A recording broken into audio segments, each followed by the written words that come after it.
Hi. Good morning. Hi, sis. Good morning. Yeah. Is it a good morning? It is a good morning. It's a very good morning. We're together and we're doing our function. Performing our function. Yes. Lesson 61, moving right along. I am the light of the world. You can almost feel the ego want to grab that and go, yeah.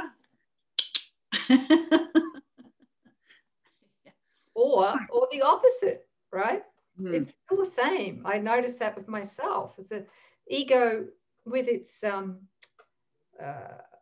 arrogance, and calling it humility, false humility. Right. It says, I can't be the light of the world. That's impossible. That's right.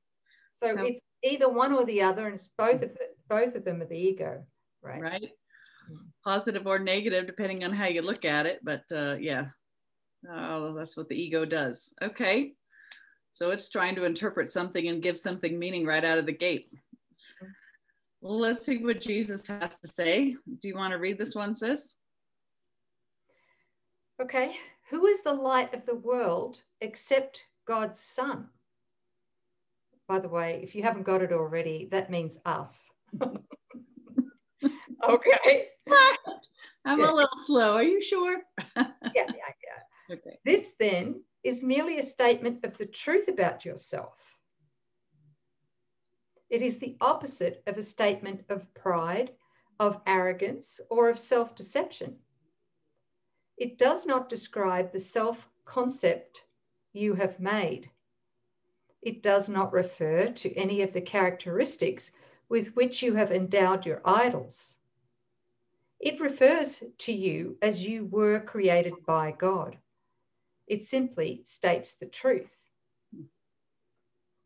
To the ego, today's idea is the epitome of self-glorification. But the ego does not understand humility, mistaking it for self-debasement. Humility consists of accepting your role in salvation and in taking no other. It is not humility. It is not, sorry, I'm just laughing to myself. Forgive me, okay? Because there's this fly, fruit fly, right? And it's got the ego tattooed on its backside. And it just keeps coming in between my glasses and my eye as I'm reading this. It's the ego, right? If it's not the computer breaking down or lagging, it's a fruit fly in the eye. You've just got to laugh. Oh, yeah. Oh, Lord. If you don't laugh, you cry. Take it seriously. Okay. The fruit fly is out of my eye, and I shall read that sentence again. Thank you. It is not humility to insist you cannot be the light of the world if that is the function God assigned to you, right? Mm-hmm. It is only arrogance, the ego's arrogance, that would assert this function cannot be for you, and arrogance is always of the ego. Can we unpack that a little bit? Yeah, that'd be great. Yeah. Okay. Because the world, let's face it, when we identify in mythical me, the entire world is set up that in order to be okay, in order to receive love, and to survive or thrive in this world, we must come out, be separate, advance, better the mythical me, enhance the mythical me, its body, its mind, its job, its paycheck, right? It's add to it. It's really to just glorify what we think we are. And it is really, now that the workbook lessons are saying it's a turning around and it's coming within, and it's a disidentification with who you think you are. And that requires letting go of everything that you thought you've amassed and achieved. And to the ego, that's destruction. That is a huge move for weakness. It says that you are going to lose everything that you are, and that's a very dangerous thing to do. And yet what he's showing us is what we are in truth as one with God. We possess the kingdom of heaven already. There's nothing that we can add to or do to what God has already created. And it's only in the act of humility, in surrender, and accepting and allowing how God has created us, that restores everything to our awareness. So the ego says you are self-destructing, and Holy Spirit saying you're letting go of what has never been to receive all that you already are. So notice that it's completely opposite. And it is arrogance to say, God, I know better than you, or God, I reject what you have created. I'll take my false replacement instead. That's the height of arrogance. So but in the deepest humility, the truth about you is restored to your awareness, and you discover, what you are in truth, which is the Christ. Sis, anything? Beautiful. Yeah.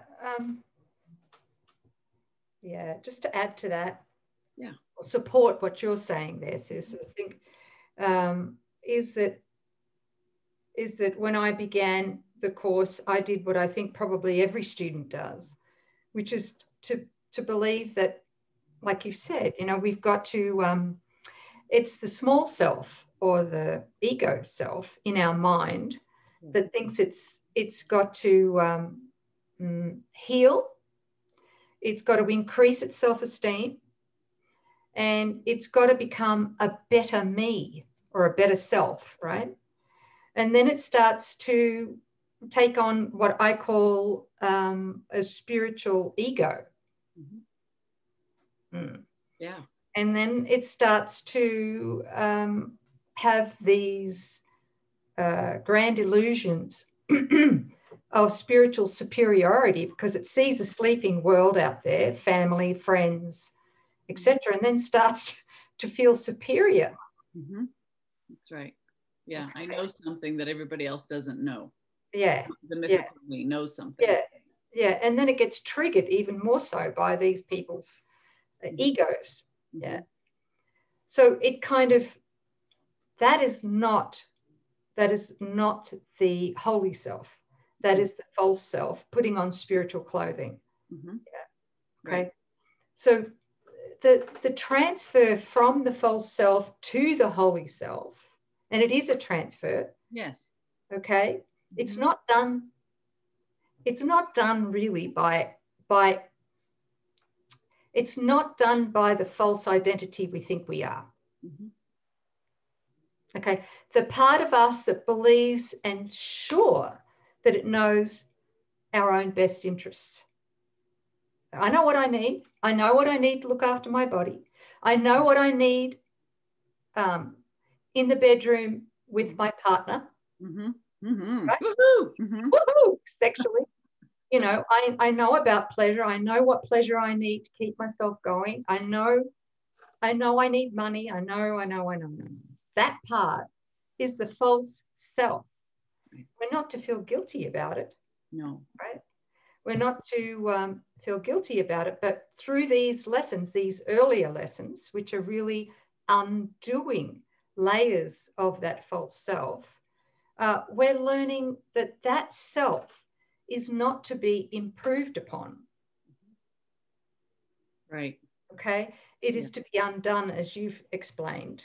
And it's undone every time we catch ourselves, falling for the ego thought, particularly judgment, which means every time we align in the right mind with Holy Spirit, and we then are willing to forgive our mistaken perception of whatever it is, right? Okay. Because underneath that mistaken perception is only one problem. And that's that we must have believed we were separate from God and our brothers and sisters. Right. And that means we must have believed we are the ego and not the holy self. Right? Right. Okay. Because as we advance, in other words, as we forgive, because that's our function, that's our soul function, really. As we forgive, that forgiveness undoes the false self, right? And in that undoing of the false self, guess what happens? The truth of who we are is revealed. That's right. That's that dropping the filter, right? Yeah, yeah.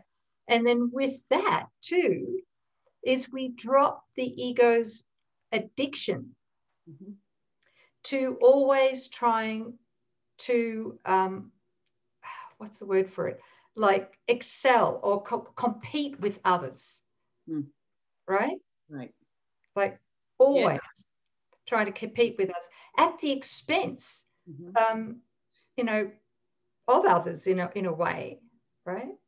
Yeah. So it's that transfer from the ego to the holy self as we do these lessons, as we forgive, that we get to see that we're coming into the holy self more and more as we get to recognize that we share that will with everyone else. What is that will? I mean, at the foundation for me is innocence. That's what it all comes down to. We share that incorruptible innocence with everyone. Right.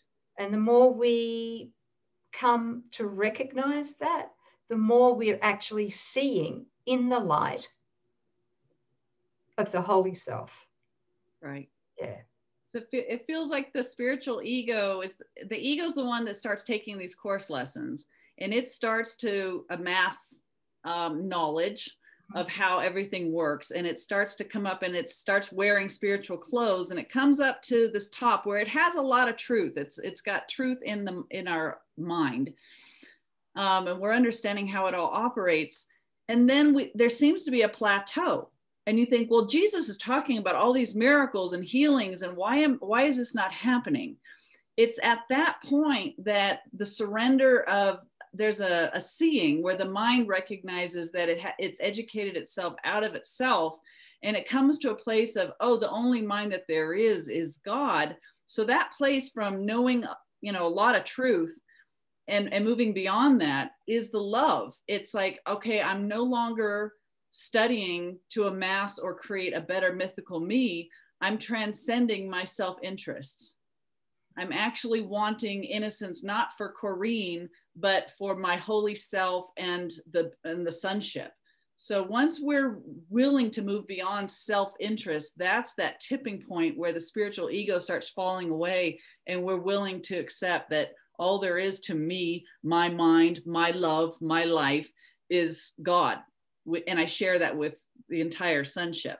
I think that really is that line of where you step away from the spiritualized ego. So no judgment, guys. This is the natural progression of things. So wherever you are on that, just please trust and be grateful that you're here at all learning this, and that it will happen for you because of your desire.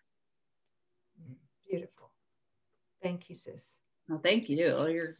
Your explanation was perfect. Thank you. I hope we're not confusing everyone more, by bringing all this in. But yeah. Okay. Yeah, if you don't get it, know that it's the table's just being set. Just keep coming back and taking this in, and Holy Spirit, your inner teacher, will unpack it so that you'll see it. It'll be explained within to you in a way that you can get it. Thanks. Keep going. So what do you on paragraph 3? Yep. Yeah. True humility requires that you accept today's idea, I am the light of the world, because it is God's voice which tells you it is true. This is a beginning step in accepting your real function on earth. It is a giant stride towards taking your rightful place in salvation. It is a positive assertion of your right to be saved, and an acknowledgement of the power that is given you to save others. As the light of the world. That's what we're here for. You will want to think about this idea as often as possible today. It is the perfect answer to all illusions, and therefore to all temptation. It brings all the images you have made about yourself to the truth. That's the light, right? That's right. So, I just want to just unpack this a little bit here. It brings all the images you've made about yourself. In other words, the only way we can make images about ourselves is in the darkness, without the light, right? So he's saying it brings all the images you've made about yourself to the truth and the light, and helps you depart in peace, unburdened and certain of your purpose. What a relief, right? Yes. As many practice periods as possible should be undertaken today, although each one need not exceed a minute or two. They should begin with telling yourself this: I am the light of the world. That is my only function. That is why I am here. All right. I am the light of the world. That is my only function. That is why I'm here. Now, a thought's just come in. This is not written in the lesson, but a thought just came in then, and I'd like to share it with you. If I am the light of the world, I cannot be anything else. Okay? So as soon as I get hoodwinked by the ego to believe I am something else, and that false humility comes in, I can remember then, wait a minute, I'm either the light of the world, or I'm living out an illusion as the ego. I can't be both. This is crucial because, in the moments that I do believe I'm the light of the world, the ego actually ceases to exist in my mind, in my awareness at that moment, right? Right. Okay. But when I choose to be preoccupied by ego thoughts and I believe what it's telling me in my mind, then I lose awareness of being the light of the world. Of course, I am the light of the world, even though I forget I'm the light of the world. Remember that. Okay. God as the light is in our mind. It's always there for us to choose between. And once you've chosen one, it totally eclipses your remembrance of the other in your awareness, which is why we're learning you do have a choice. You're either looking in the dark at images, false images of yourself, or you can withdraw that choice and choose to be what you really are in your function as the light of the world. And light and darkness cannot coexist together. No, one replaces the other in our awareness. Thank you for clarifying that, sis. So then think about these statements for a short while. I am the light of the world. That is my only function. That is why I'm here. Think about these statements for a short while, preferably with your eyes closed in the situation, if the situation permits.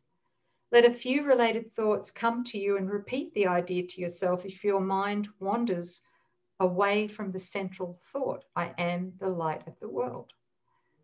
Be sure both to begin and end the day with a practice period. Thus, you will awaken with an acknowledgement of the truth about yourself, right? Reinforce it throughout the day and turn to sleep as you reaffirm your function and your only purpose here. These two practice periods may be longer than the rest if you find them helpful and want to extend them. Today's idea goes far beyond the ego's petty views of what you are and what your purpose is. As a bringer of salvation, this is obviously necessary. This is the first of a number of giant steps we will take in the next few weeks. Try today to begin to build a firm foundation for these advances. You are the light of the world. God has built his plan for the salvation of his Son on you. Wow. Well, that's a responsibility and a half, isn't it? Yeah. Okay. Yep.